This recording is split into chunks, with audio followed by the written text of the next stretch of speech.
Good afternoon, everyone, and good evening, everyone.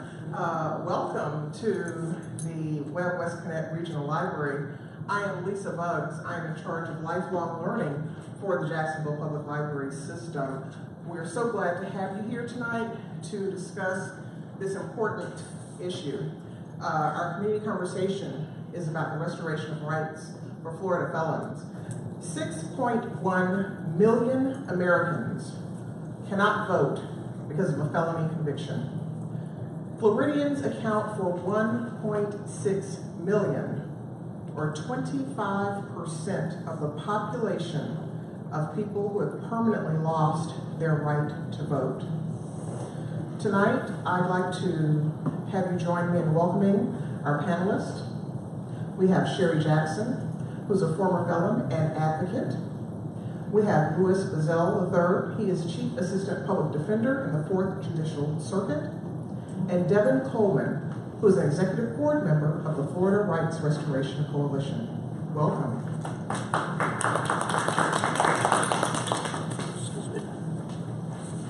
So as I was doing my research for this particular issue,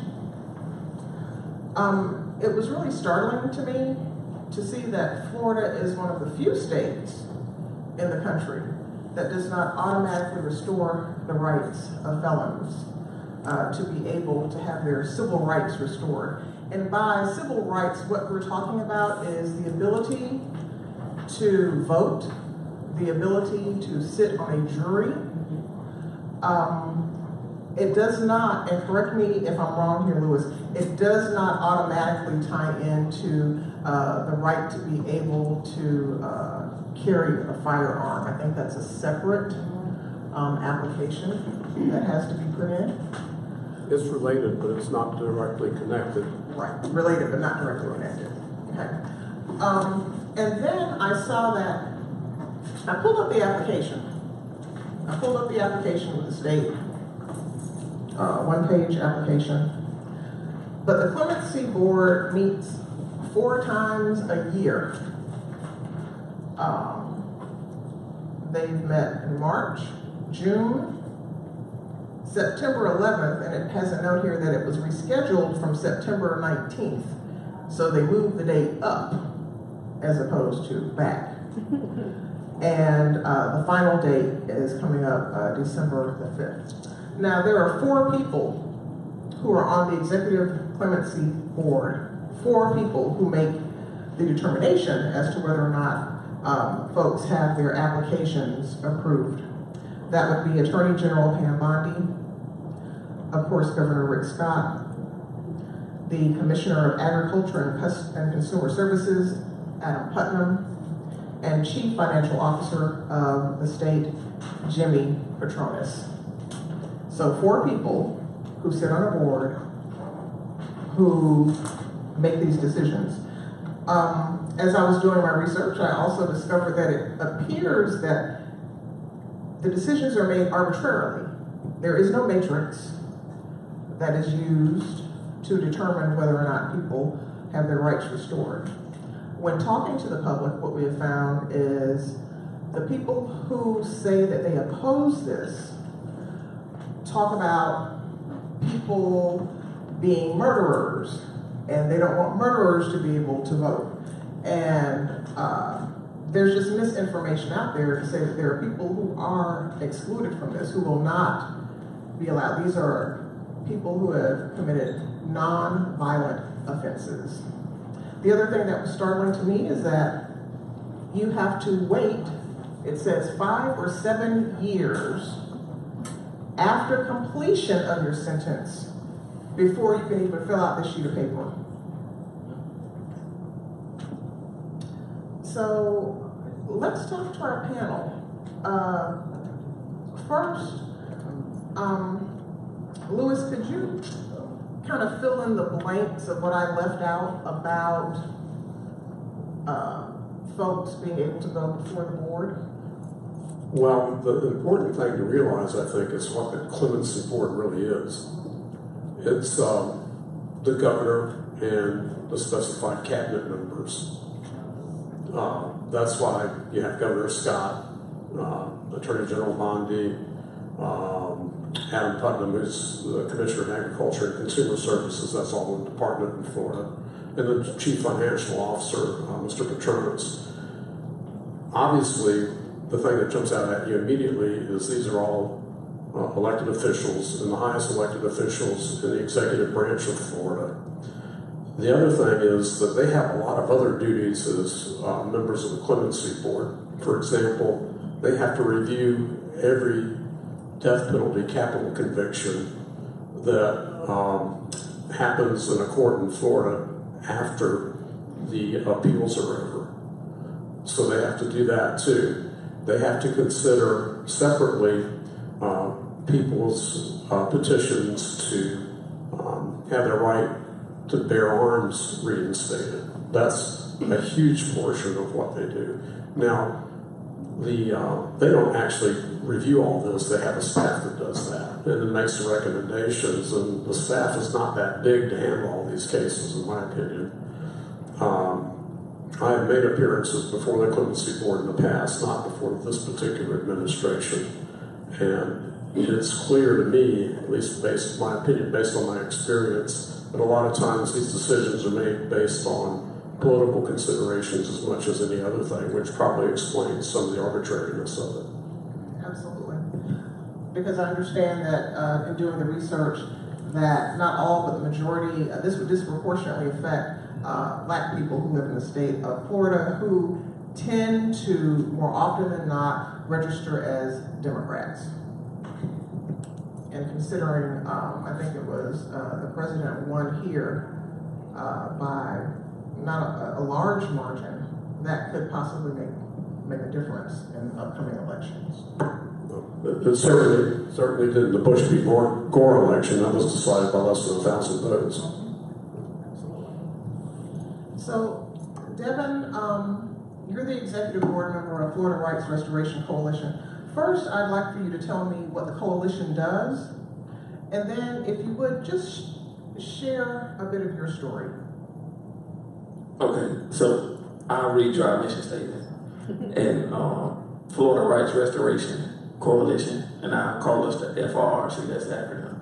So the FRRC is a grassroots membership organization run by returning citizens or formerly convicted persons who are dedicated to ending the disenfranchisement and discrimination against people with convictions and creating a more comprehensive and humane reentry system that will enhance successful reentry, reduce recidivism, and increase public safety. So, I'm a returning citizen myself.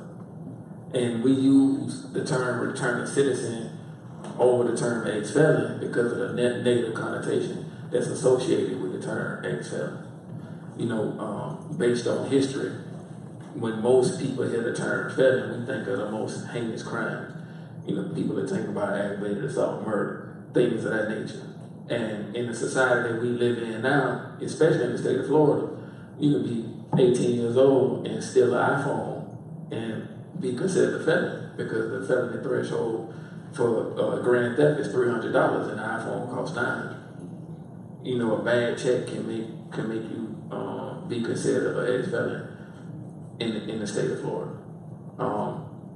Working towards it being before, what we try to do is uplift returning citizens and increase safety in communities. And what we found is the majority of individuals that have their rights restored have a lower recidivism rate than those that don't.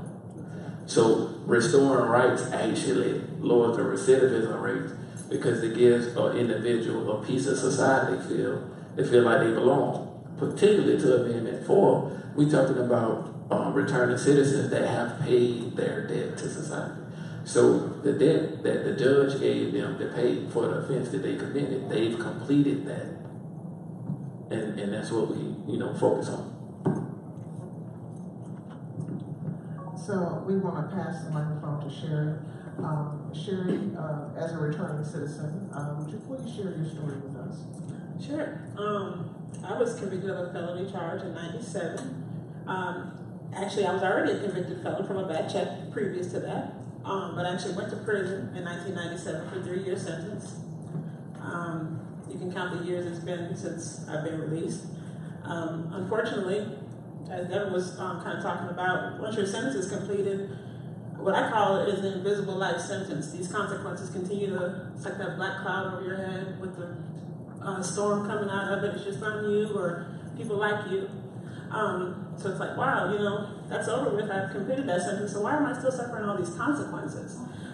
So I think Amendment 4 is a push in the absolute right direction. And I just wanted to add one thing too to what Ms. Lisa was talking about when the council meets those 4 times a year. There's a backlog of cases waiting to be seen. And they see about, from what I've heard from my research, maybe 50 to 75 cases when they do meet those 4 times a year.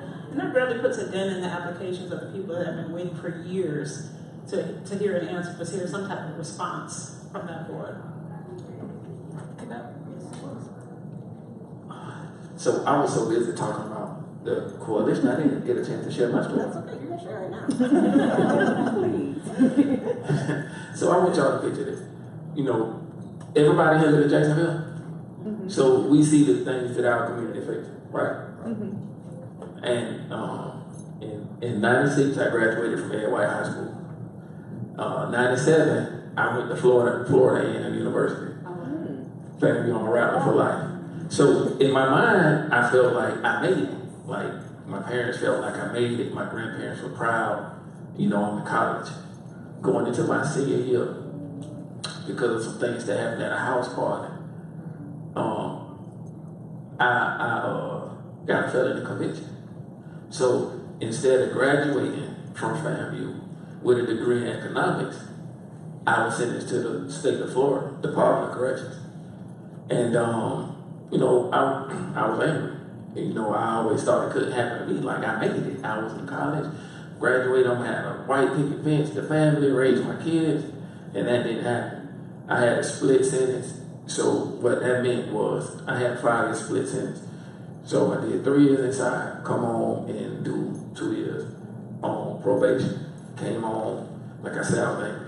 I violated probation in 13 months, got sent back to the Department of Corrections. And that's when I decided, you know, let's take politics out of it. Let's take anything else out of it that I can't control. And what I control is me and how I treat people and how I progress.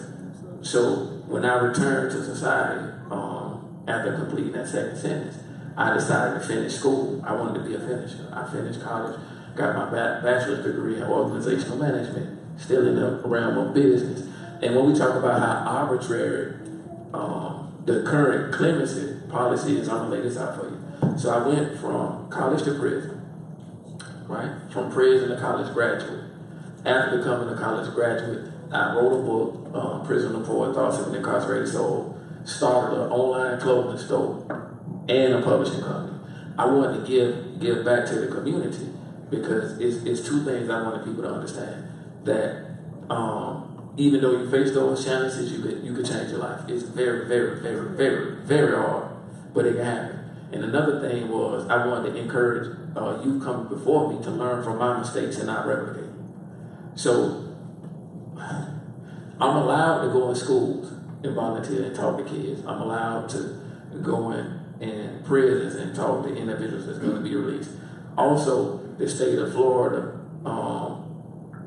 gave me custody of my daughter. I'm a single dad full time. I've been raising my daughter for the last 5 years. So I've been entrusted with all those responsibilities. And due to the current process, I still can't vote. So what's the measure that says a person is fully redeemed? You see what I'm saying? And that's what led to us trying to push Amendment 4 to look at the returning citizen as they are right now versus who they were at the commission of offense. I'm not very good at math, so I was checking my math here on my phone. But if you take, let's say there's really optimistically 250 cases considered at each clemency board hearing if they have them quarterly. That's 4 times a year. That's 1,000 cases they could consider a year. You got a backlog of 1.6 million. That'd be 1,600 years before they got it all done. So, you know, those kind of numbers just show you how this supposed right to have your civil rights restored is very, very faint. Lewis, what's the history of this? Has it always been this way in the state of Florida that it has taken this long and that felons do not, or should I say returning citizens, thank you for that, Devin, have their rights restored? It's gotten progressively worse over the years, but it's always been a long and tedious process. I know people who've had their civil rights restored who were convicted of federal crimes like, say, trafficking in marijuana, or semi-big time drug cases, and they were able to get their right to vote restored within 5 to 10 years, which is a long time, but in Florida you can't even have it considered for at least 5 to 7 years. I started practicing law here in 1977, so I've been doing this over 40 years, and I would say that in recent years, under the current administration, this is the worst backlog I've ever seen. I'm not sure, I haven't checked the figures, but just anecdotally, and from the figures you cited that I've read in the media, it's a lot worse than it used to be. It's certainly not getting any better. Absolutely. Can you tell us, Lewis, about the court case that was filed against, I believe, the state for the fatally flawed system, and that's in quotes, Florida's fatally flawed system of arbitrarily restoring voting rights? I believe that's the one that was in federal court. Yes. And it was in the Northern District, which is Tallahassee, which makes sense since the capital's there, that they brought the suit there. And the district court judge, which is like the community level of federal judges, made that decision.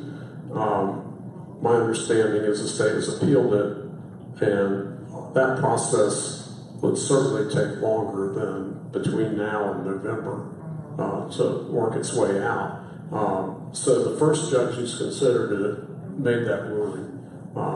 The appeals court in Atlanta will probably be reviewing it. It's even possible it could go all the way to the Supreme Court. So that's been the start of that. And Attorney General Bondi, I'm sure probably at the direction of the governor, has been representing the state on this, and they're contesting it. And I'm sure they'll keep contesting it until they get a final decision one way or other in federal court. Sherri, can you share with us a little bit about any of the challenges you faced in being labeled as a former felon? Oh yeah, that's been a while. Oh, definitely. Wow, yeah. This year, the voting part of it, being a returning citizen, is just one small part to me in my life. First and foremost, we need decent paying jobs.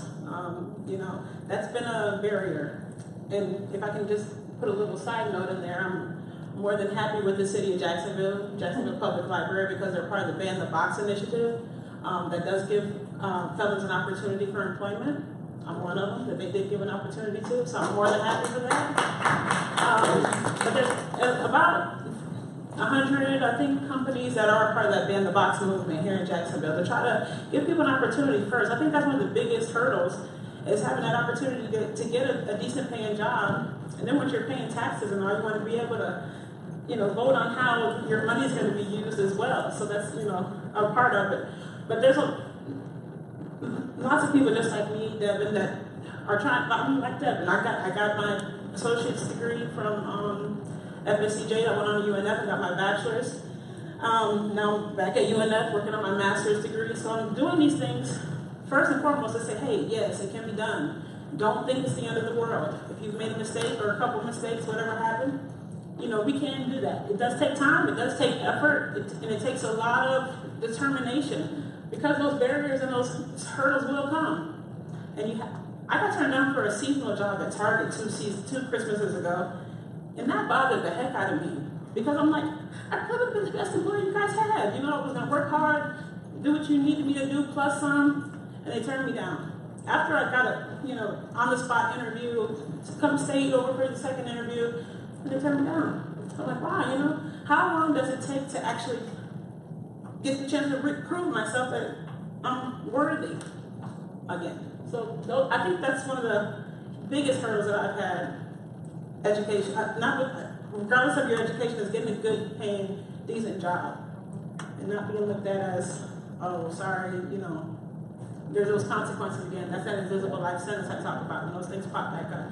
Or when I went and sat through a training to try to become a mentor with the Boys and Girls Club, I just figured I had something to give, something to share, and once again, after sitting through the training, I was turned down. So sorry, because you're a convicted felon, we don't, we can't use you, basically.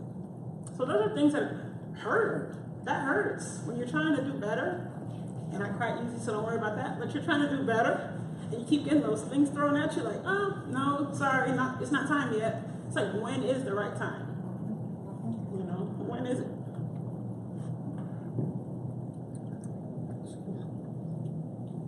Were you going to say something? No. Okay. So, Devin, did you want to add to that about those challenges that you face? I mean, in addition to, again, you've been given sole custody of your child. You started a couple of businesses. What are those challenges you face in day-to-day life just by having that particular label? So the toughest one is, you do things and you hope that the things you do don't affect your family. And I can say that in the moment, I'm 40 years old now.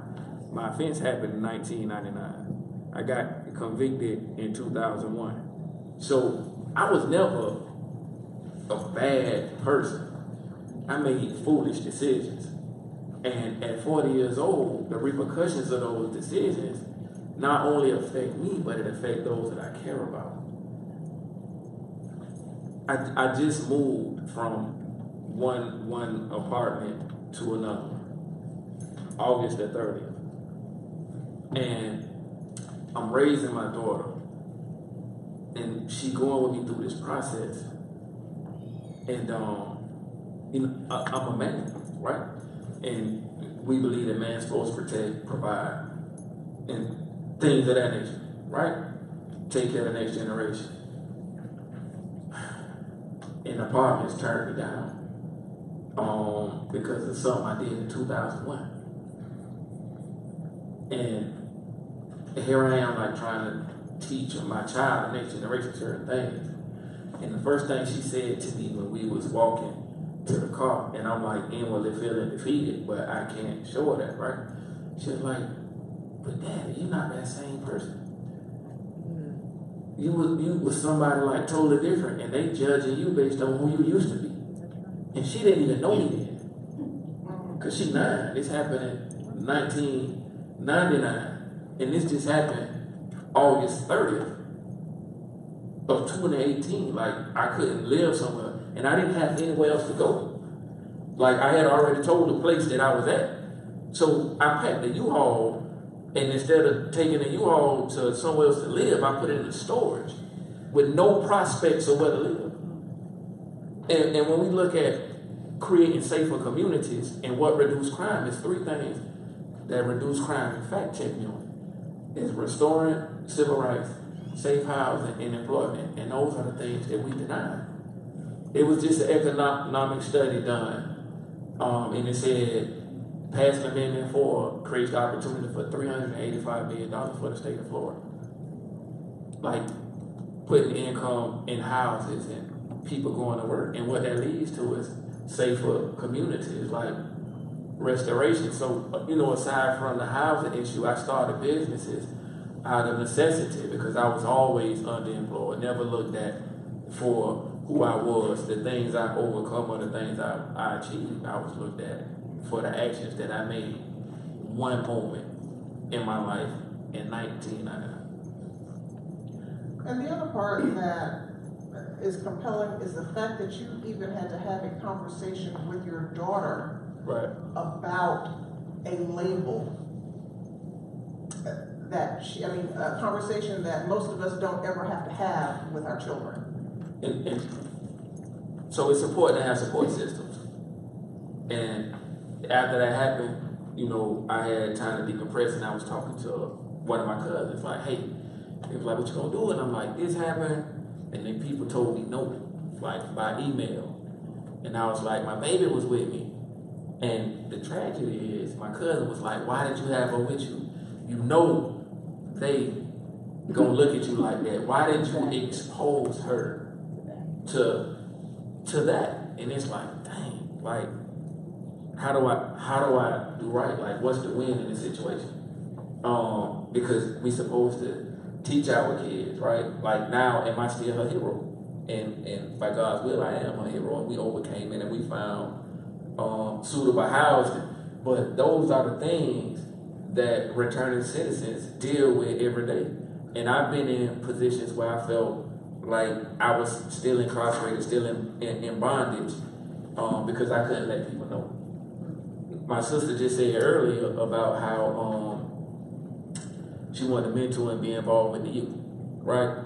So if I'm looking for financial counseling, I'm looking for somebody that's being successful in finances. If I want to be a legal professional, I'm going to seek out a lawyer. If I want to know, if I'm a woman and want to know how to raise a kid or what to be prepared for with childbirth, I'm going to look for another mother, right? So why won't you let somebody who's made the mistakes invest time in somebody that's going down that road? Because that's therapy, and it works both ways. It gives the person that made the mistakes something to live for because somebody looking up to them.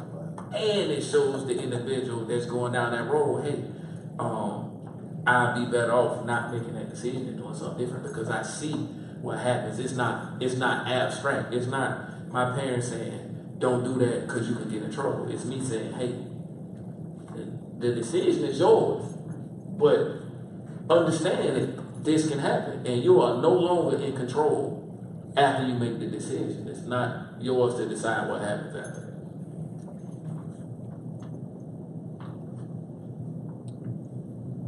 Looking at it from a lawyer's perspective, when I have a client who's young or is a first offender and they're in felony court, one of the most important things you can do for them as their attorney is to ensure that they don't get convicted of the felony. There's a way that a judge can prevent that. It's a legal term called withhold adjudication of guilt. Sometimes you can get the charges reduced, or sometimes if you actually have a good legal defense, you can even defeat the charges. But in my experience, and looking from the outside and then hearing so eloquently how a felony conviction can affect somebody for the rest of their life here tonight, a lot of times, it's hard to tell this to say somebody who's 19 years old or somebody who's never been in trouble before, but actually going to jail or even going to prison for a while and spending that time is less of a punishment than being convicted as a felon. And just think of what that means. That's how bad the impact is, that sometimes you would be better off spending 6 months in jail if you don't get convicted of the felony. Because that felony is going to be with you nowadays pretty much for the rest of your life, unless we do something to change this. So the other thing that's happened over the years, especially since the 90s, when there was a big push for more incarceration, more mandatory sentences, and the big war on crime. One of the things that happened is that many offenses that weren't felonies in the past are felonies now. And that's another reason why this has impacted so many more people. It used to be, like when I graduated from law school, that the felonies were the things we typically think of as being the bad crimes. Like really bad crimes of violence against people. Repeated burglaries into somebody's business or house. Large sums of money that were stolen or swindled. Now it doesn't take much to commit a felony. You can be convicted of a felony for writing a worthless check, for having your third driving on a suspended driver's license charge. You can actually be convicted of a felony for driving on a suspended license in this state. You can be convicted of a felony for having a relatively small amount of marijuana. I mean, it just goes on, and that's part of the problem here. It's just gotten worse and worse over the years. So when we look at how minor offenses became felony convictions, what is the answer? What can the average citizen do? Is that where voting comes into play, Lewis? Ironically, that's exactly where it comes into play, because these are all laws that were passed by a legislature and that are enforced by elected officials, like I said, like the governor and cabinet in this instance. So the only way you can change that is through political pressure and voting. And of course, if you can't vote, then you don't have access to do that. Absolutely.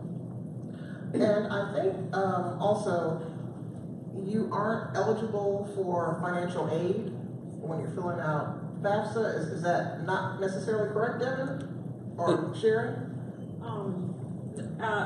You actually are. There's just one, but if you're charged with a drug conviction, you're not. Trafficking.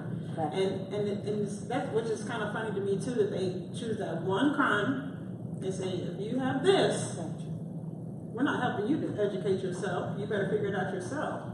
It's like, okay, so I could be a child molester, a murderer, anything else, and get financial aid and help to educate myself. But you better not be a drug trafficker, because if you make that mistake, then it can't even your financial aid. If you want to further your education, that's canceled. No food stamps either. No. Right. So we're also hearing from the audience, inability to get aid with the SNAP program, the food stamp program, or any other federal assistance. There's a lot of federal assistance programs, and they differ, and it gets pretty complicated, frankly, as to what conviction prevents you from getting what benefit.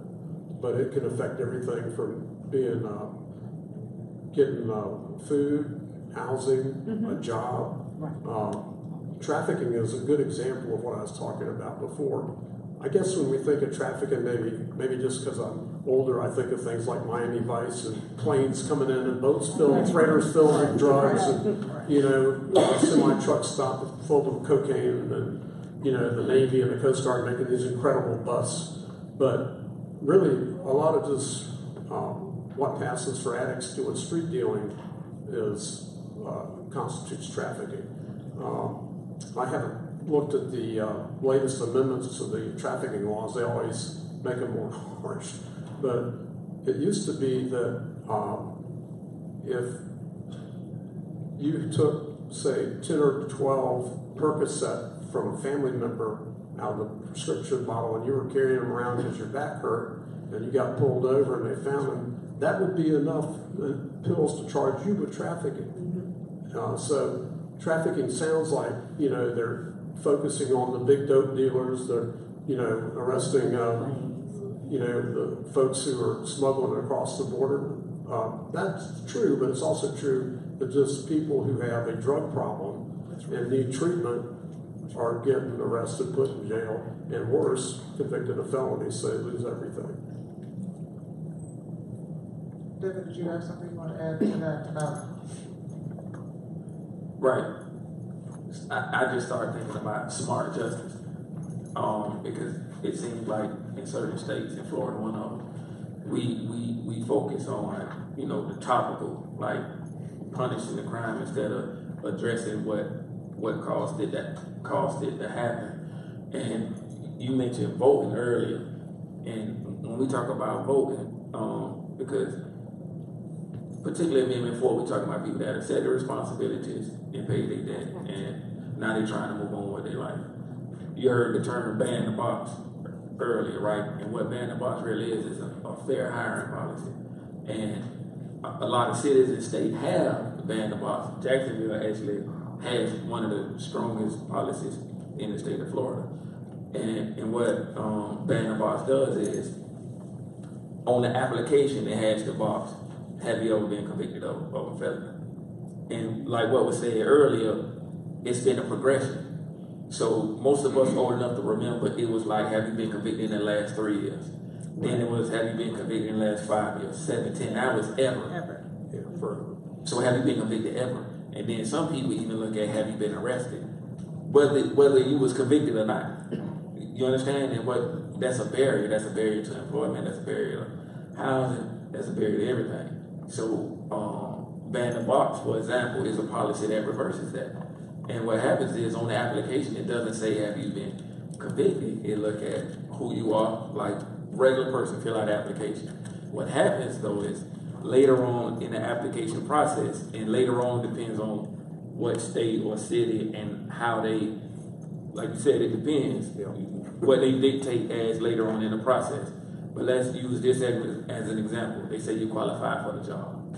Now, they got a right to look into your background. But we already know you qualify for the job. And the only thing that could disbar you from the job is if your offense directly impact your ability to do the job.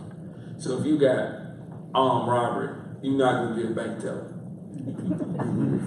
You see what I'm saying? But that's smart justice. That makes sense. Right. So you give an individual opportunity to participate in society, and you decreasing the rate by which they are reoffending, because you're not tempting them with the thing that got them caught up in the first place. So you want to look for officials that create systems like that. A challenge for me, if I may, is I went to Vermont, Ben & Jerry's ice cream place, right? They told the factory they got great ice cream, but I went for a communications training. And when I got off the plane, went outside, like seriously, the air felt fresher. The sky was bluer. It had just got finished raining, and I felt free. And immediately I was sad. And the reason why I was sad is because if I was to talk to somebody in Vermont about felony disenfranchisement, they couldn't relate to what I was saying. And the reason why is in Vermont, they never lose their rights. Ever. Ever. So here I am in Vermont trying to explain the trials and tribulations of returning citizens in Florida. They're like, wow, that's crazy. And Florida is one of 4 states that disavow returning citizens. So we're not talking about Florida is the outlier. Every Mississippi, Alabama, Georgia, Louisiana, Tennessee, California, Texas, you name it, everything, everybody's up. Florida, Kentucky, Iowa, and independent Virginia. So, we working to change that and have people really be able to engage back into a society that we release them into. You talk about Vermont. It's Vermont and Maine that allow incarcerated folks to vote. Right. Even incarcerated? Yes, if you're incarcerated in the state of Maine, in the state of Vermont, you can still cast a vote. Yeah, they never lose the right to vote, regardless. So people have these misconceptions again about, they see the word felon, and because on the amendment, it's not going to say returning citizens. Right. It's not going to say that. No. So for Amendment 4, what is it that we need to let the general public know so that when they go to the ballot in November, they realize what they should do, the type of decision they need to make? Top line is like, we believe in second chances. How many people in here that got a second chance in their life? How many people believe in second chances? Now, if you go in the corner store and buy a Snicker bar, that Snicker bar yours, right? Because you paid for it. If you go out right now and buy a house, it's yours when you pay for it, right? So we saying these individuals don't pay their debt to society. So we believe in second chances. And, they pay their debt to society. So to use your analogy, I go into the store, I buy my Snicker bar. Right. I walk out, it's mine because I paid for it. Right. But then the clerk comes back out and says, hey, you owe me an extra 15 cents. That's right. So that's the same as That's right. not being, I'm paying twice. And even to go further, let's say the next day, right?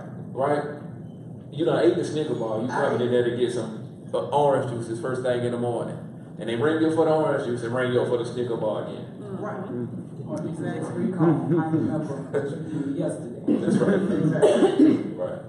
Yeah, and they keep reminding me that I bought the Snicker bar. And I want people to focus on the fact that, like, really think about it. Like, these individuals pay their debt to society. We got a system set up that says, if you do this, this is the debt that you have to pay for that, right? And the individuals that qualify to have the eligibility to vote again has paid the debt for society. So we talking about post-conviction. And if, you know, because we already got a system set up for those that make mistakes. Absolutely. It's called the criminal justice system. Sherri, what do you want people to know? So if someone's sitting out there, they're on the fence. They don't know if they want to vote, you know, how they want to vote on Amendment 4. What do you say to that person? Give real people a chance. I mean, the stereotype of a felon or people that have been in prison or jail is so negative. You know, you got this bad monster picture in your face. That's not the look. I'm a grandmother. You see my grandkids, my son here. He's a student at UNF too. I have a daughter that graduated from UNF. We're real people that are out here living a real life, trying to do the right thing. It's not like we're saying, hey, give us, you know, it's not the right to bear arms. It's a right to vote, a right to sit on a jury. If our sentences competed like Devin said, I mean, why not? I know we can do better, Florida. I know we can do better. That's just one step in the right direction. And just keep in mind, we're real people. It's plenty of people just like me, just like Devin, just like that are really hardworking, good people. It's not a face of evil that you're allowing to vote again. So, if nothing else, just share with your friends, share with your family that there are real people that just would like just a chance to be able to vote again. I mean, just think about it. Here we are paying, we're law-abiding, tax-paying citizens. There's taxation without representation. We can't be represented. Over 1.5 million people just in Florida alone that are hopefully, you know, working jobs, paying taxes, and have no voice. Not even a little bit. Just keep us in mind. Can I add something? Sure. So when we talk about, oh, beautiful. So it's 1.68 million disenfranchised in Florida. That's 1/4 of the nation's population. One state has 1/4. And we talk about regular people. Another thing, like, I'm afraid of the word felon too, and I'm felon, I cringe too. So I can understand how people may be afraid and want to like push back against the word. Unfortunately, due to the nature of my offenses, I had to go inside. But the majority of people, the majority of that 1.68 million people, never stepped foot inside of a prison or did hard time.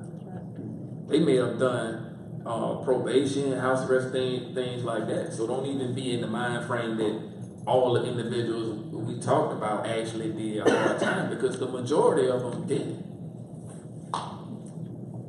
So ironically, it sounds like when we're talking about sitting on a jury, we all have the right to a jury of our peers. So it sounds like all the returning citizens need to be the people who are on the juries, is what it sounds like. Yes. Louis, what are the ramifications from, you know, for the rest of society, for the way we look at Amendment 4? What are those ramifications? How does it affect those of us who are not returning citizens? How should we assess Amendment 4? Well, one of the first things that I would look at is the fact that Florida is all by itself, just about, among all the 50 states, in having this scheme for taking away civil liberties from people who've been convicted of felonies. That should tell us something. The other thing is that it's put forward sometimes that we have a remedy, that we can go to the Clemency Board and get relief. And as we've all suggested here, that's an illusion. It doesn't really exist. it may exist for a very tiny percentage of people, but for everybody else, it hasn't happened, and it's not going to happen anytime soon if we keep this present system in place. I think we all have to take a good hard look at how most of these folks ended up in this predicament. Obviously, it was because of bad choices or doing something that was illegal, but how far and how long are they going to have to suffer for that?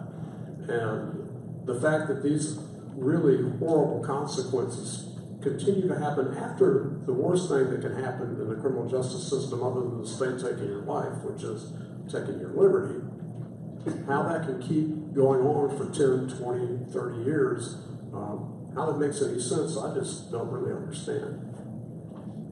And again, we're talking about people with non-violent offenses, Right. who are affected. And Devin made a really good point here, which is that a lot of the people who are convicted felons never really got sent to Lake Butler for processing to see which other prison they're going to go to, at least for the men. And,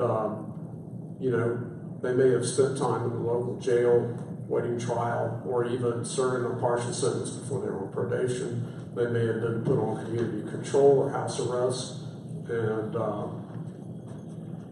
never really been incarcerated except for a relatively brief time in the county jail. By definition, it's less than a year. So there's that, like I was suggesting before, the real consequence to them, even though they can't see it at the time it's happening to them, because nobody wants to be in jail for a day, but the real consequence is what happens years later and keeps happening over and over again. As a lawyer, you try and advise people that and counsel them, that you need to avoid this at all costs, even if it means staying in jail an extra week or whatever. That's how bad it is. I'm going to say that it's good that as a lawyer that you do that, because I think one of the issues too is a lot of times when people are coming through the criminal justice system, they're not aware of those lifelong implications. So if a person hasn't experienced that system before, they're not aware. Like I said, they're not sure. So if no one tells them, or no one lets us know, hey, I mean, most of the time, I'm sure you experience if a person says, hey, you can either be a convicted felon and get out today or stay another month and have your adjudication withheld. They're going to say, I want to go home today. That's right. But little do you understand how huge that is, the difference between the adjudication being withheld and being actually convicted of that charge. That's a big deal. But a lot of times, like you were saying too, we don't get it at that time. We're chasing everything to get home. That's the answer. The key is home. So then years down the line when this stuff starts hitting you again, it's like, wow, that's what you know. But thank you though for doing that, because that's huge. I think that's very important for people to know what they're actually up against when they do make mistakes. So the question is, if Amendment 4 passes, what does that do?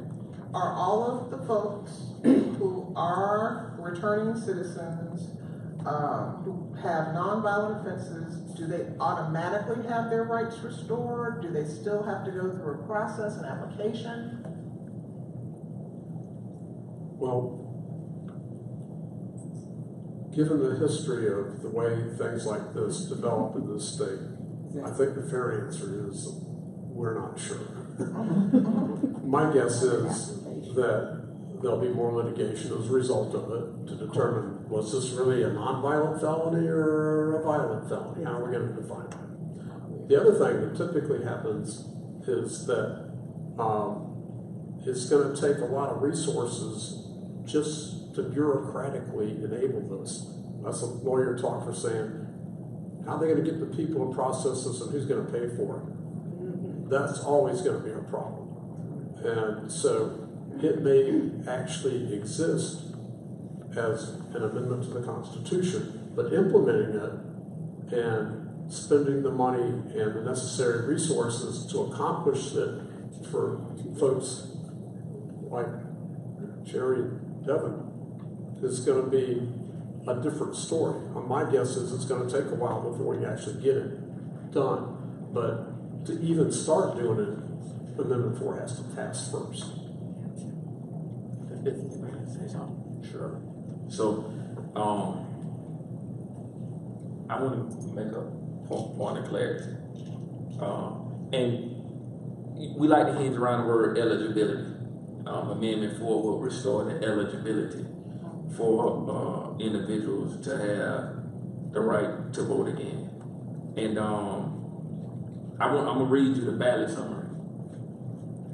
The amendment restores the voting rights of Floridians with felony convictions after they complete all terms of their sentence, including parole or probation. The amendment would not apply to those convicted of murder or sexual offenses who would continue to be permanently barred from voting unless the governor and cabinet vote to restore their voting rights on a case-by-case basis. So when you go vote, that's what Amendment 4 is going to say. I'm going to read it for you again. It says, this amendment restores the voting rights of Floridians with felony convictions after they complete all terms of their sentence, including parole or probation. This amendment would not apply to those convicted of murder or sexual offenses who would continue to be permanently barred from voting unless the governor and cabinet vote to restore their voting rights on a case-by-case basis. Well, I can tell you right now that no governor or cabinet I've ever seen in 40 years of practice in law would do that for somebody convicted of murder or sexual offense. But to get a little more specific, there will be probably, if this passes, some legal arguments about what constitutes a sexual offense and what doesn't. So it's not going to be as simple as you would like, but Devin's quite correct to say that what it does is it makes you at least eligible.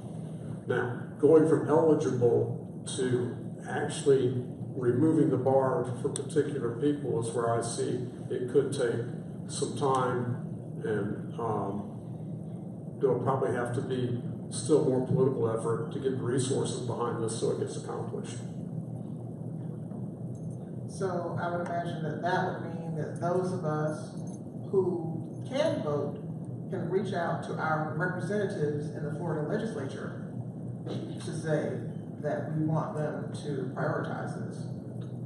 Yes, and if it's, when you have the force of an amendment having been passed by the electorate, then that's more persuasive with the legislature. But I need to caution, though, that, several years ago, voters voted for an amendment to the Constitution for the acquisition of environmentally sensitive land. And the legislature just refused to do it, essentially, for several years. They finally passed some funding this past legislative session, and there's been a court case where people have gone to court, and the courts have told the legislature, the voters approved this, it's part of the Constitution now, you have to do it whether you like it or not. And so that's why it's my opinion that once we get the eligibility restored, it's still going to take some effort to actually get this accomplished for individual people.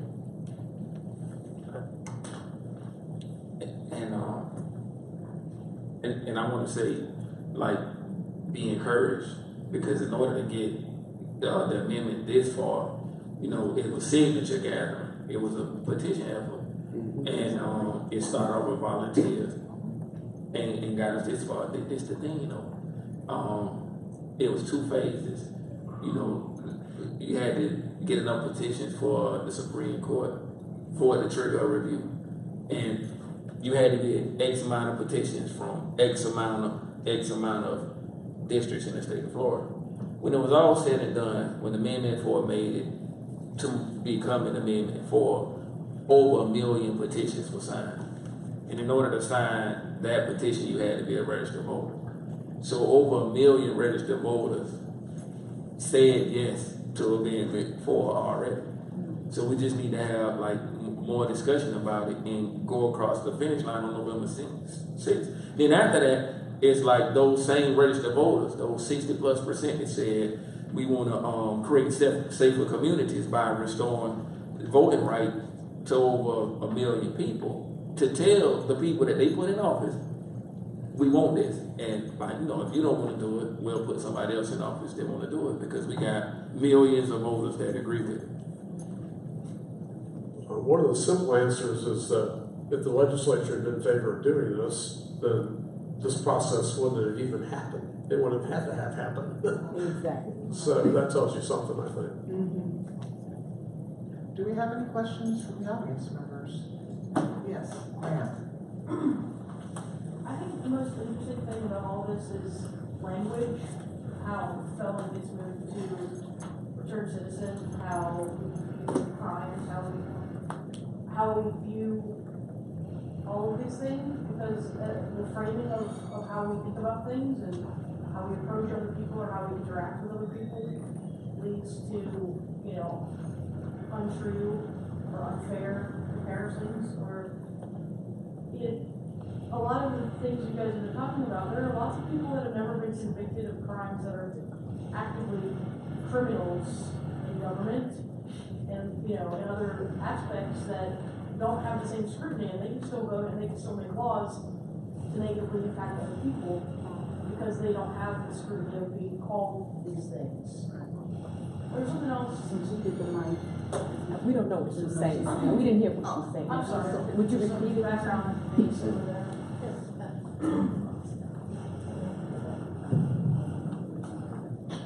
It's not a projector.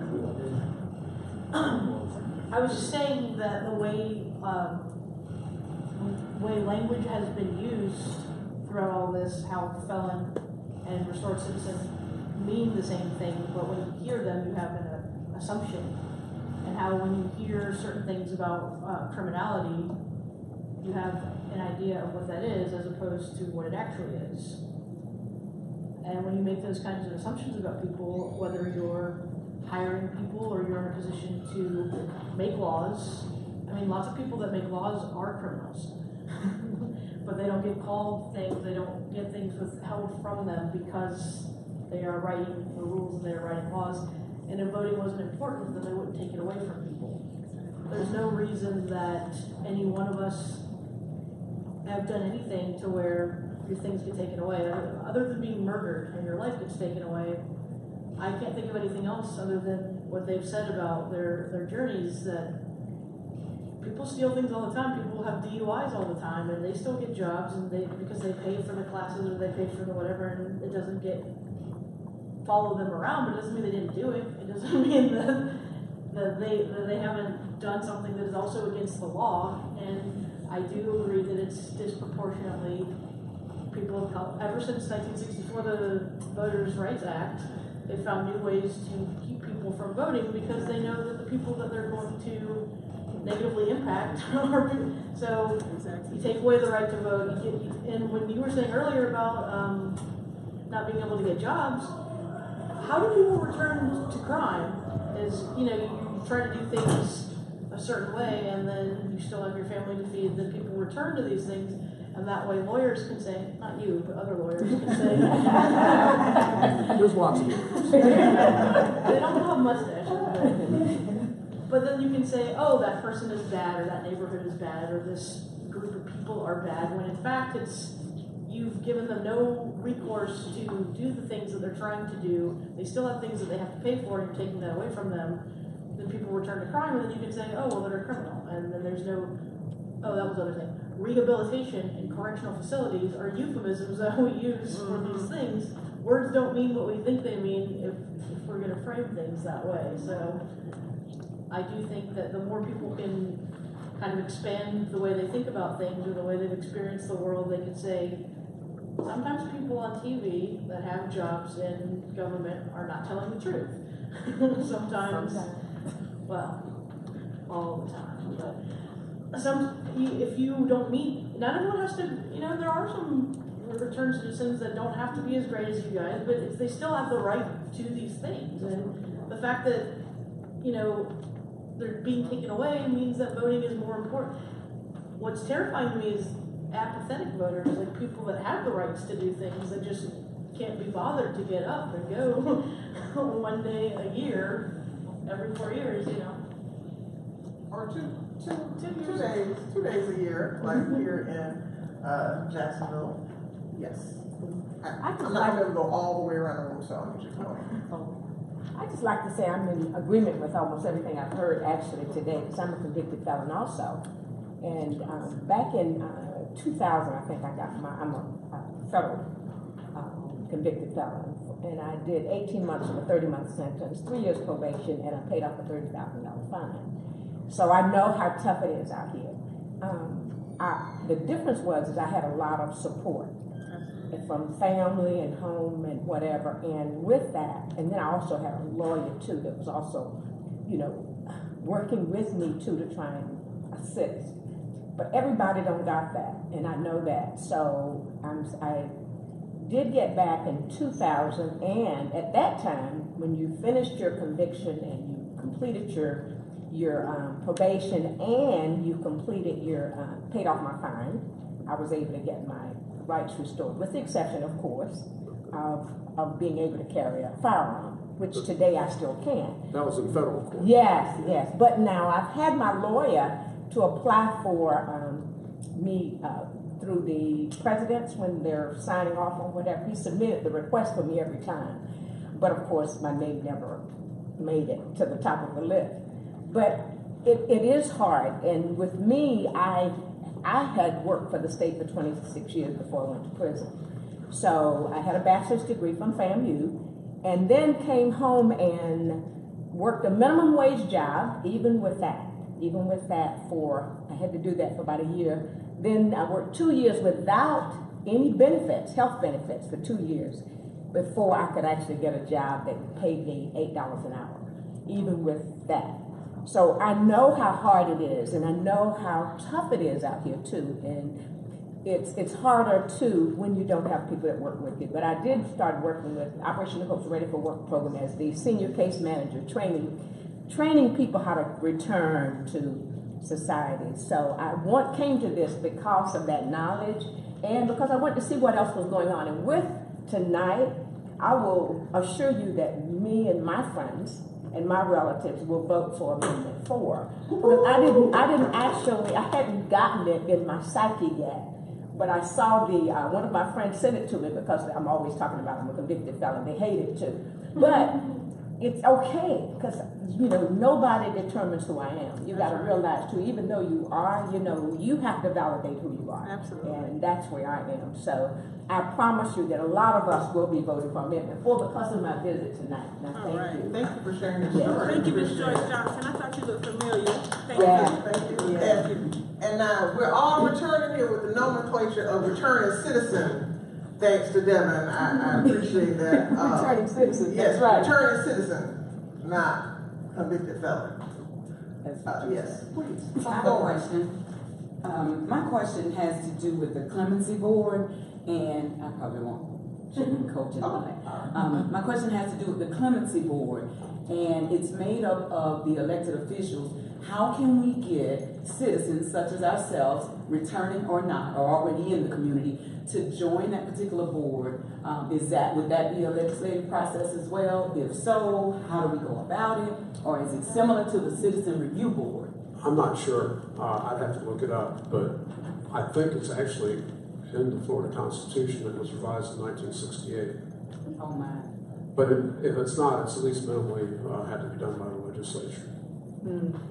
My second question has to do with, you talked about the number of cases, 250 cases, 4 times a year they meet. I was just, oh yeah. The No, I was just statute making that up. Oh, you were? Yes, yes. Right. But I'm just saying, just to give you an illustration of So how that's long it would take to handle a backlog of 1.6 million cases, it would take over 1,600 years. Okay, so even with that example, fictitious or not, we're looking at the number of cases, the backlog, the overload, which means it's a hopeless situation. Basically. Why are we still allowing this to be? even though I know part of the problem is citizens that aren't, returning citizens aren't able to vote, I know that we're looking at our constituents who aren't going out to vote. I know because I work at the precincts, we do the registration, all that good stuff, but how can we get people to really see how important this is? And then I'm gonna throw something else out there. As involved as I am in my community, I work in the school, I'm a social worker in the school. I've not heard Amendment 4 mentioned, okay? I happen to be in the library because I like to read. Yay, libraries. Yeah, I like books too, not even that time, but I happen to be in the library and saw this flyer. And so I took this back to my school, to my community, where I live and where I work, okay, because it's 2 different locations. But I had not heard anything about Amendment 4. So I want to propose to you guys, you're doing a great job, but the people that need the information, foot soldiers, are not getting it. And that's impacting, I think, this process. I could be wrong. It's not in, I don't know if it's in any of the high schools that I frequent. I met some students out front, talking with them. They're at the library. They have no idea what was happening in this room. I invited them to come, and I'm so happy to see some of them. We need to get the word out to the people that are really going to be impacted by this. Whether it's young people, middle-aged, elderly, we need to really do a real hard job. And I know that, and then I'm going to be quiet, the work that you're doing, I can just feel the passion. But we need to get you in the schools. I don't mind being that person. We need to do something where our students, our youth, because they're the ones that are going to be the returning citizens if they get to return. I have a student that just got arrested. You guys have heard, it's been in the news. He's going to be direct file. He's going to be in prison if he doesn't get out of this situation. So we need to do more of getting the word out, I think, the marketing piece. And people don't know, when you say Amendment 4, they have to really do the research. A lot of people aren't going to dig and do the research. So we need simple marketing strategies. Amendment 4 is this, this, and this in layman terms, real quick and dirty. Sorry to say. Right, so, first of all, thank you for your passion. Yeah, I love it. Can I chime in? Oh, please chime in. And I may need your help. Sure. So the reason why we went to the ballot measure is because it was so hard to get it passed in legislature. Very challenging. For whatever reason. So we put it in the hands of voters, having conversations. Now, you posed a question to me, and I want to issue a challenge to you, if I may. And that challenge is to go out and talk to people about it. So it don't, because it's not political. It's an issue and it's about people. So people need to talk about it. And what makes this issue so challenging and why we had to change terms a lot is because the fear associated with the word felon. Like let's talk about something else. A few years ago, we used to say this word, and it was illegal immigrant, right? And alien. Oh, people was like, what is that? And soon as the name changed, it's been conversation about it, which led to policy changes. Same thing with the LGBTQ community. When the conversation switched to love, people's minds changed. Now we talking about making community safer and restoring people to the best version of themselves, and that's what the conversation needs to be about, versus what the person did years ago, and we let fear hold us back. And it's a system that was created to do that. So how many of y'all know about the stock market? Know about the stock market, right? And prisons have occupancy rates. And in some prisons, it's 2 companies that have stock, prison stock, and you can buy stock in prisons. Like you buy stock in Nike, you want Nike to do good, or you might have Choice Hotels that sell stock and they got to keep people inside the hotel to keep making the money so the company still. So that's another thing. that's hurting us, because it's a lot of systems that make money off of prisons. And I'm not just talking about the stock that make money off of prisons. And what our approach was getting family members involved and getting friends involved, because they hear our story. When you look at the news, every night you look at the news, you hear about somebody that committed an offense. You very rarely hear about somebody who changed their life post-conviction. So that's why in our minds that we don't tell stories of individuals that changed their life, or at least seeking to change their life. Everybody here from Jacksonville are familiar with Jacksonville? Let me tell you how bad I wanted it.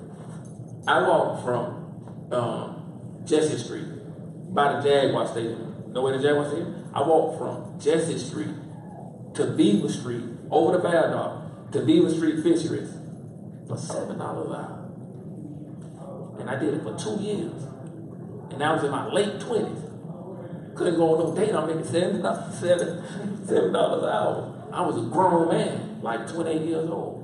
Now, imagine all the mental challenges I was going through, like with value and things of that nature. But because I had support, I said, all right, Devin, what can you do, to make your life better, not be in this position? And for me, that was the goal to finish that last year of college.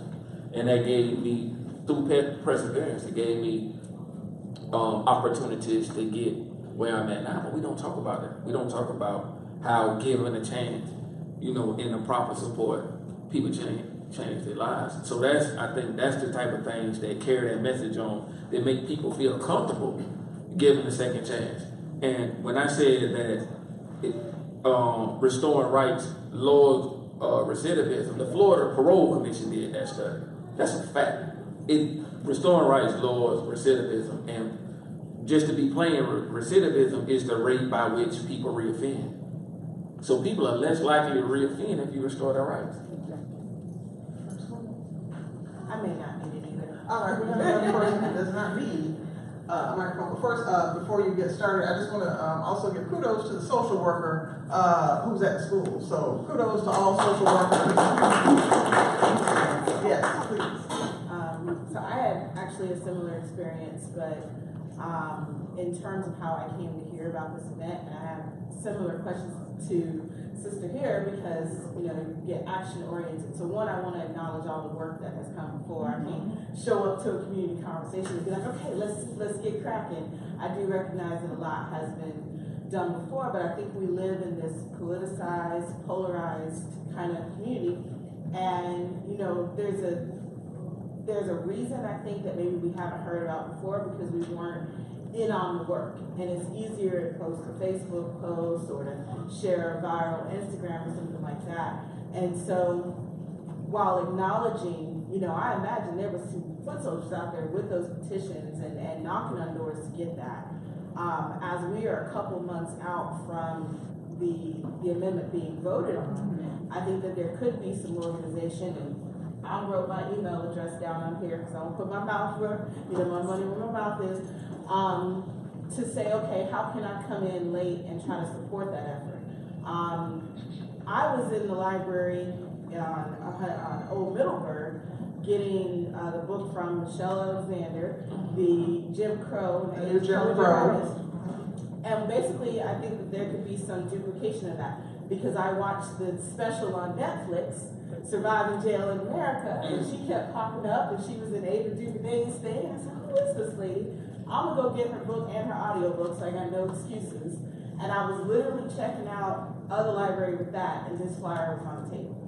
And then I came here. But since that, this is my coworker here. I dragged him along. So some of those, so we're talking about what can those of us who've been here and moved by what you're saying, maybe, it's $1 a minute when you're late for childcare. So I want to be realistic about when I get off of work. I'm against the childcare clock, and I know how much I will and will not do given the comfort of my life. But I think that, we can try to change the language by how we change language when we're talking about it. I shared the event on the post, and then someone else told me John Oliver just did a story on it, and he shared that and made that go viral. So if you're thinking, I admire the work, but I can't do what these people on the ground have done, I would say intentionally look for ways that you can make this issue viral. And I know as this election comes up, we're gonna hear a lot about tough on crime. That's every election cycle, right? Sure. Somebody makes their stance by being tough on crime and standing against it. So I do think there has to be some visibility, there has to be some voice against it. And I'm gonna give my email address, but one of the things I also think I could do is try to connect those of you who are already doing this work. You know, who are you working with that works in marketing and public relations, and will they donate their time, and could we do something coordinated or support or raise fundraisers for a public service announcement? What kind of support do you need from us who are not gonna be as gully as those of you who have led the charge? Well, it sounds like there's going to be work to be done up through the election, and correct me if I'm wrong, Louis, there's going to be work after the election, no matter what. Oh, yeah.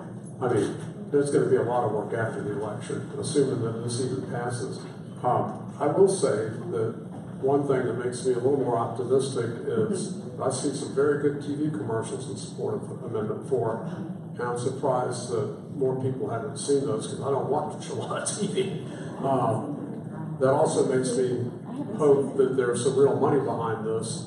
And when you're trying to win an election in a state with this many people, over 20 million people live in Florida now, you need to get the word out. And the way to do that nowadays is through TV and social media, and that costs money. So there are people who are willing to support this effort financially, and that will help a lot. So I got a few ways. Devin has like the answers. The business school has the answers. That's right. Working because I'm solution oriented. We know the problem. Let's get to the solution. And my life depends on the solution. So people that want to get involved, there's various ways to get involved, and I appreciate the fact that you know what type of time you have because we can plan around that. So I would suggest www.Florida spelled FRRC.org, and that's where you get information on the Florida Rights Restoration Coalition. And you can join the chapter, and we got chapters throughout the state. We do have a Jacksonville chapter that meets monthly. I say it again, FloridaRRC.org. And then, you know, you can join the chapter, be a member, and there's different types of ways to volunteer. Like we have phone banks. And phone banking is where you call people and give them information on it and tell them to vote. So, you know, that's not a heavy lift, and you can do it in like by yourself. But what I recommend is getting with a group of people, because when people hang up in your face and stuff like that, you got somebody to tell you to keep going. Also, we go out in groups and knock on doors. So that's Florida spelled out RRC.org, and then you have Say Yes to Second Chances.org, that website too. And it gives volunteer opportunities throughout the state. So you might have a friend in Miami, you might have a friend in Port St. Lucie that want to get involved, and you link into that, you'll get involved. Also, if there are a lot of videos and stories that's rolling out on YouTube, going through the different social media channels. But if you're not liking those pages, you're less likely to see them. So one of the pages is at FL Rights Restore. And that's everything. That's our Facebook, Twitter, and Instagram.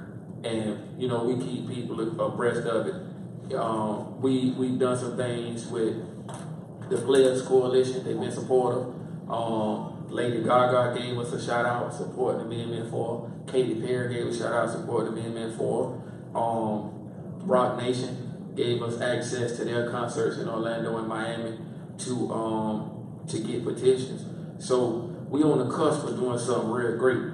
And if y'all want to help us get across the finish line, you know, reach out to me or go to those different websites I gave you and get involved. But at the bare minimum, when you hear people talking about it or people not talking about it and talking about issues, just bring it up.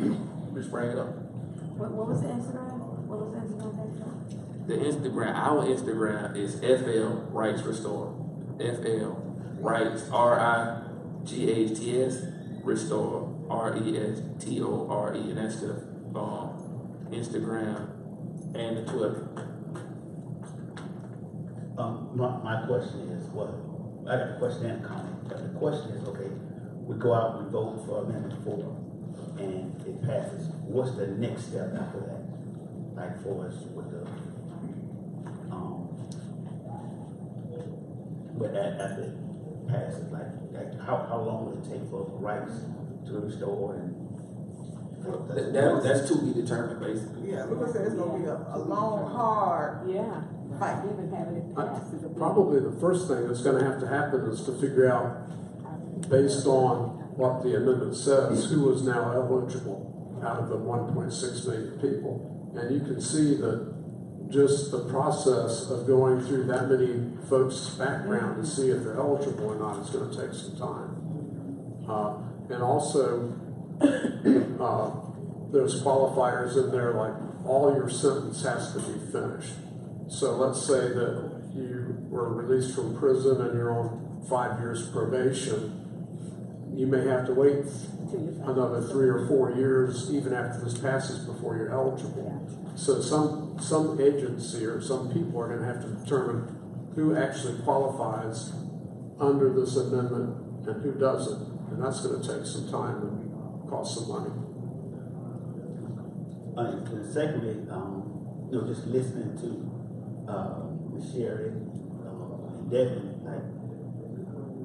I would say to everybody, go out and vote and support them. Because what Devin said, that what he did back in 1999, he's 40 years old now. He's a different person, and I say that because I know him.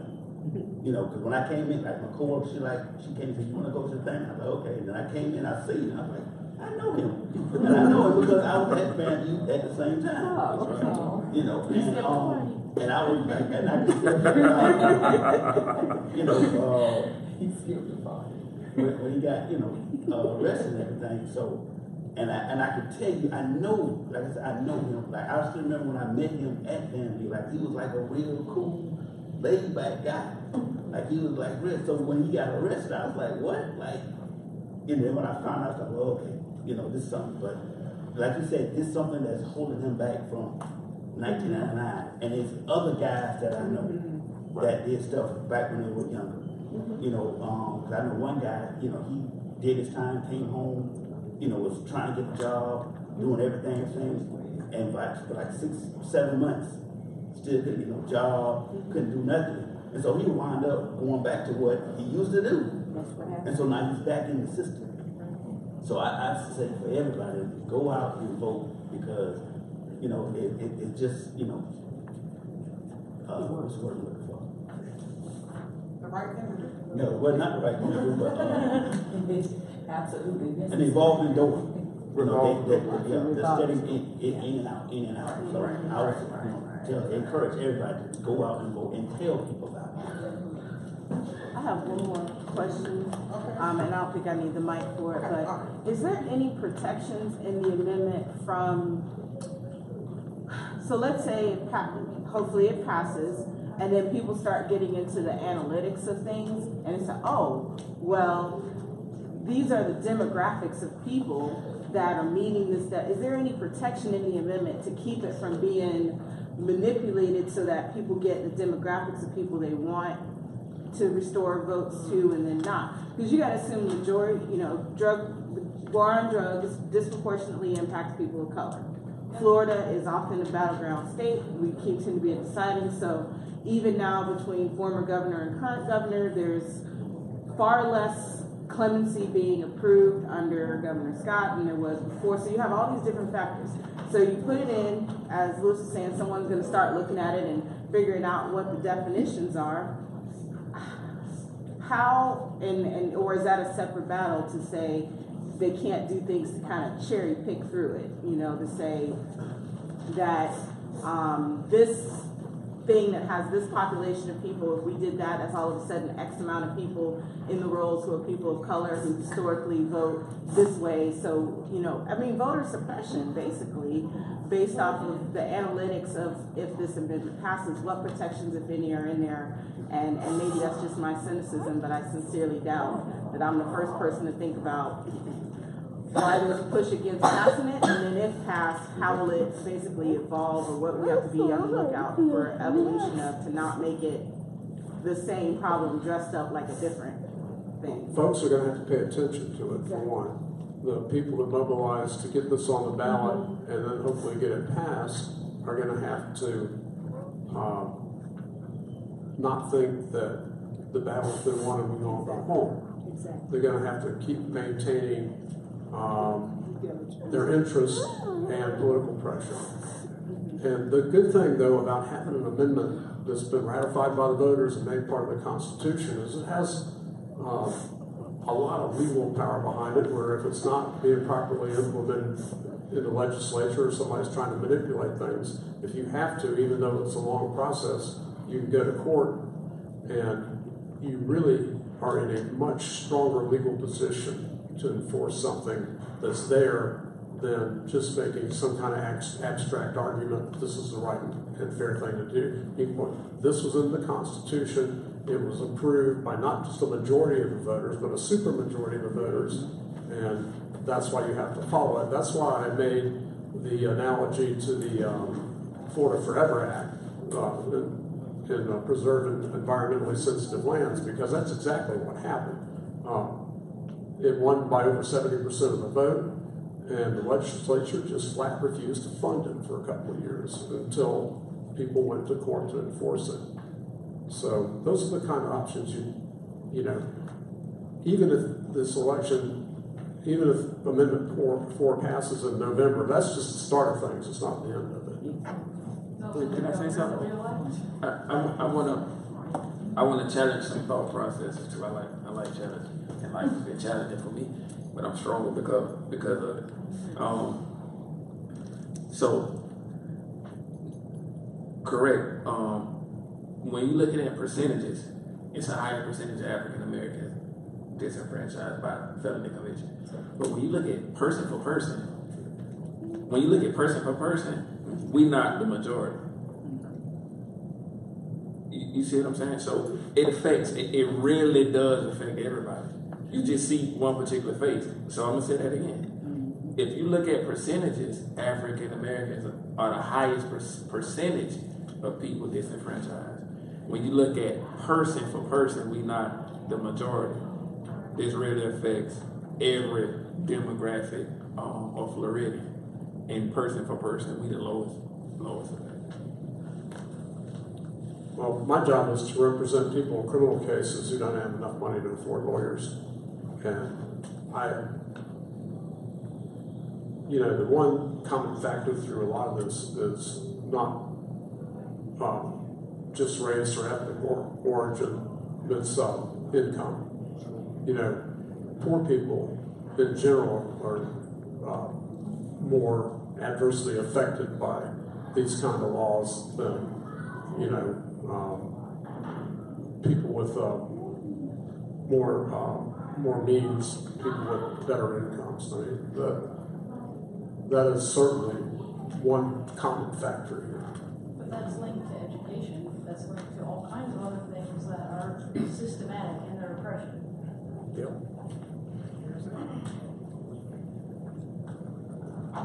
So, to the point that was made earlier by the social worker, no. We are looking at continuing programming. It's a Jacksonville Public Library. Libraries are here for information. That's what libraries are here for. You can get information on any topic. And I know that we'll be in the planning stages of doing more programming like this to bring the community together, to discuss those issues that are important, that are timely. We will be looking at, we've thought about it, we've been looking at the issue of mass incarceration, and specifically looking at the new Jim Crow.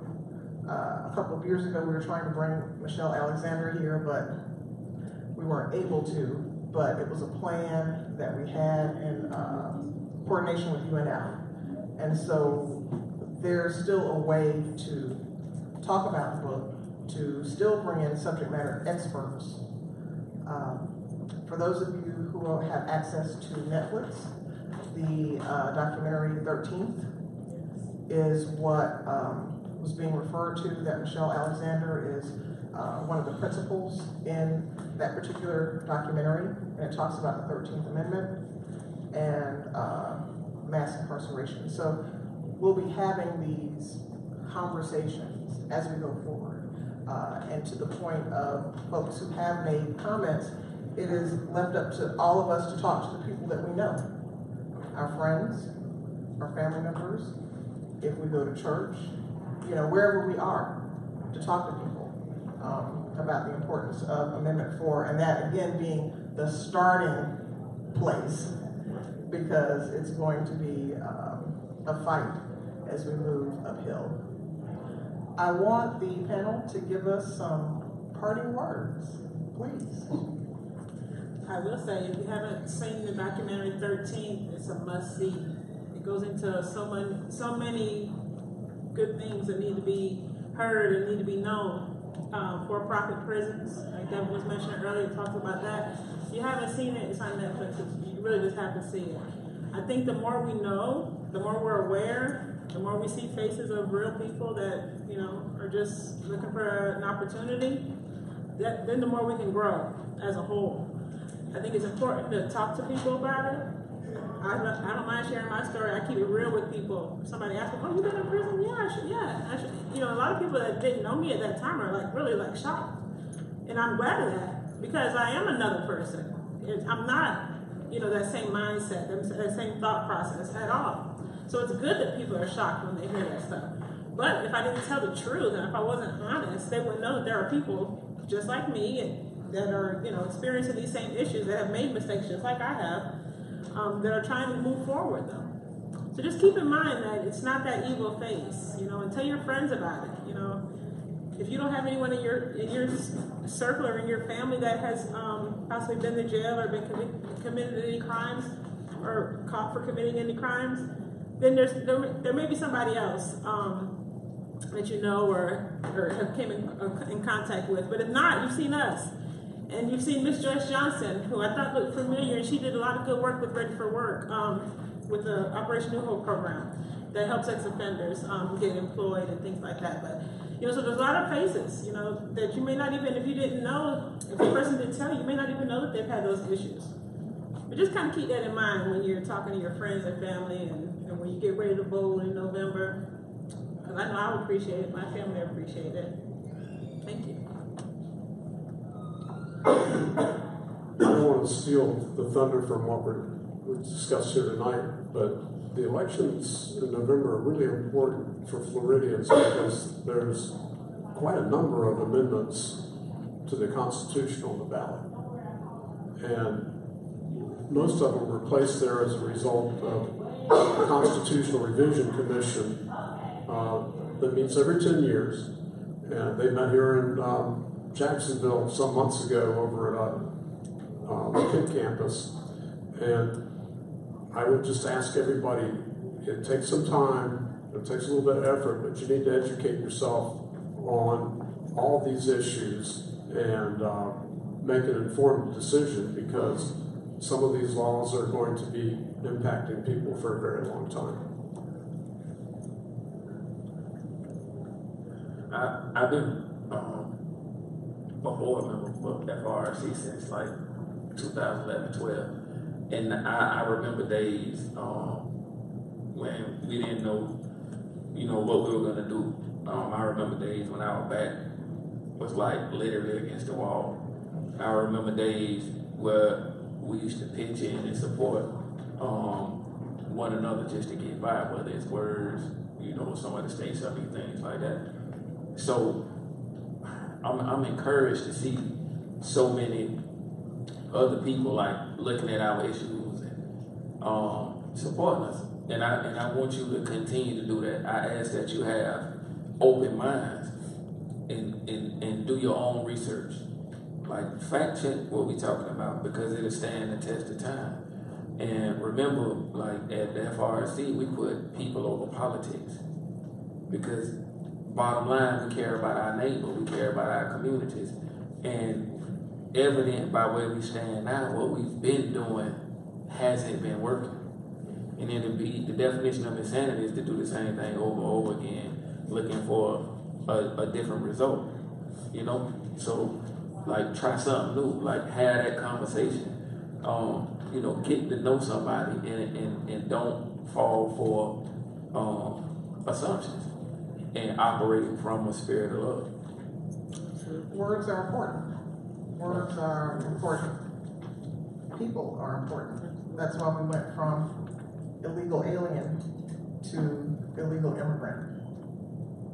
So we have to look and change it from convicted felons to people, our friends, our coworkers, our family members, just our fellow human beings that we care about, who are a part of our society.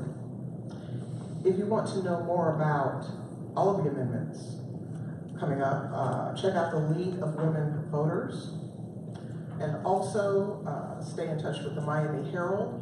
They have done a really good job of encapsulating all of the amendments coming up on the ballot.